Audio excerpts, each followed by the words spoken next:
आपकी कई सालों तक यहां सरकार रही, तब बताओ कितने लोगों को नौकरी में लगाया आपने। और अब आप प्रत्येक परिवार के एक व्यक्ति को नौकरी में कैसे लगा देंगे? उसके लिए आप कौन सी योजना लाएंगे? क्या बिना किसी एग्जाम की नौकरी वाली योजना ले आएंगे, या भ्रष्टाचार इतना बढ़ा देंगे कि हर घर में नौकरी पहुंच जाएगी क्या? आज इस नियम कानूनों के जमाने में वो जमाना बीत गया जब आप कुछ भी करते थे तो कोई लोग नहीं बोलते थे। अब ये मोदी जी की सरकार है, 12 साल से चल रही है। देश दुनिया का, भारत हर क्षेत्र में आगे बढ़ गया है। साइंस टेक्नोलॉजी इतने आगे बढ़ गई है, नियम कानून एक से एक पक्के आ गए। ऐसे लोगों को बेवकूफ बनाना चाहते हैं।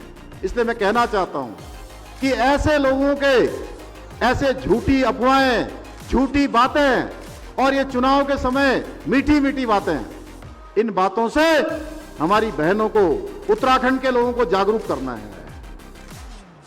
और पूरे देश की बहनें आज जाग गई हैं। आप देखिए, कहीं भी चुनाव हो रहा है, पूरे देश के अंदर कहीं चुनाव होता है तो लोग मोदी जी के नेतृत्व में डबल इंजन की सरकार बनाते हैं ना, डबल इंजन की सरकार। हमारे यहां गंगोत्री है, गंगोत्री से लेकर गंगा सागर तक डबल इंजन की सरकारें बन गई हैं।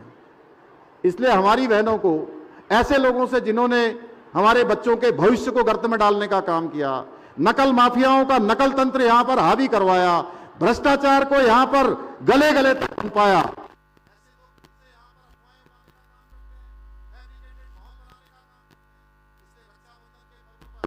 जहां आप सब बहनें, आप सबकी,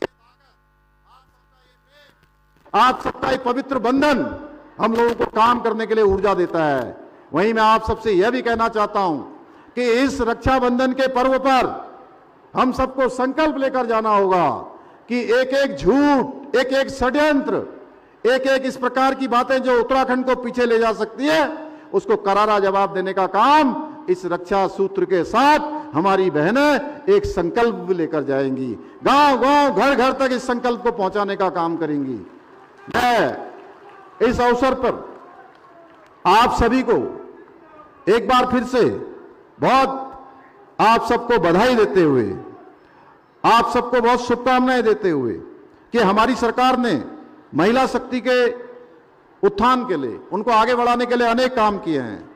और आपकी हर समस्या का समाधान लेकर, संज्ञान लेकर हम समाधान की दिशा में हमेशा प्रयास करेंगे। एक भाई के रूप में जो हमारा कर्तव्य है उसको निभाएंगे। आपको कोई परेशानी होती है, किसी प्रकार की कोई जरूरत होती है, तो आप मेरे कार्यालय तक भी अपनी बात पहुंचा सकती हैं। मेरा प्रयास होगा मैं उसका समाधान करूं। और क्योंकि मेरे लिए आपका विश्वास, आपका प्रेम, आपका स्नेह, ये बहुत बड़ी पूंजी है, बहुत बड़ी हमारी निधि है।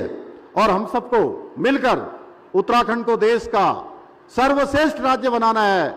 जो हमारे प्रधानमंत्री मोदी जी ने बाबा केदार के धाम से, उनके मुंह से दर्शन करने के बाद ये शिव रूपी शब्द वहां निकले थे कि 21वीं सदी का तीसरा दशक उत्तराखंड का दशक होगा।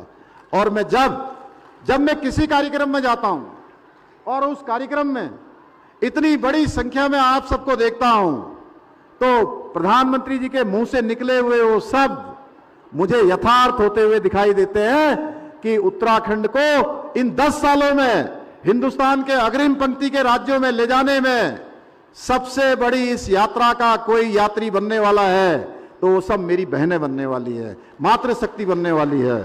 इसलिए आप सबका आशीर्वाद हमें मिलता रहेगा तो हम ऐसा उत्तराखंड बनाएंगे जहां हमारी बेटियां सुरक्षित हों, हमारी बहनें आत्मनिर्भर हों, हमारे नौजवान युवाओं को रोजगार के लिए कहीं भटकना न पड़े, अपने भविष्य को लेकर उनके मन में कोई संदेह न हो।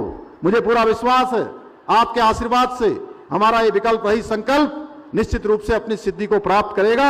इन्हीं शब्दों के साथ मैं आप सभी को पुनः रक्षाबंधन पर्व की बहुत अग्रिम बधाई देते हुए, शुभकामनाएं देते हुए मैं अपनी बात को समाप्त करता हूं। बहुत बहुत धन्यवाद।